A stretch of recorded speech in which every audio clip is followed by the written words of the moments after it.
અમદાવાદ શહેરમાં કાર ચાલકો બેફામ બન્યા છે। અહીં રોજબરોજ અકસ્માતની ઘટનાઓ સામે આવતી રહી છે, ત્યારે ફરી એકવાર શહેરમાં બેફામ ડ્રાઇવિંગની ઘટના સામે આવી છે, જેમાં જુહાપુરામાં નશામાં ધૂત એક કાર ચાલકે અકસ્માત સર્જીને 2-3 વાહનોની અડફેટે લીધા હતા। ત્યારે અકસ્માત બાદ રોષે ભરાયેલા ટોળાએ આ કાર ચાલકને માર માર્યો હતો। ત્યારે ટોળાએ માર મારતા તેનું શંકાસ્પદ મોત નીપજ્યું હતું। મળતી માહિતી મુજબ મંગળવારે રાત્રે અમદાવાદના જુહાપુરા વિસ્તારમાં કૌશિક ચૌહાણ નામના એક ટેક્સી ચાલકે વાસણા વિસ્તારથી જુહાપુરા સુધીમાં લગભગ 7 થી 8 વાહનોની અડફેટે લીધા હતા। અકસ્માત બાદ કાર ઢસડાઈને જુહાપુરાની અલક્સ મસ્જિદે આવીને અથડાઈ બાદમાં કાર રોકાઈ હતી।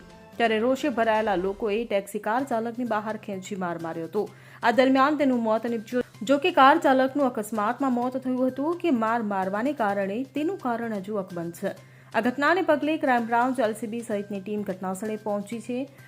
ઇજાગ્રસ્ત લોકોને તાત્કાલિક ધોરણે હોસ્પિટલ ખાતે સારવાર અર્થે ખસેડવામાં આવ્યા હતા, જ્યારે મૃતક ડ્રાઈવરના મૃતદેહને પોસ્ટમોર્ટમ માટે મોકલીને પોલીસે આ મામલે વધુ તપાસ હાથ ધરી છે।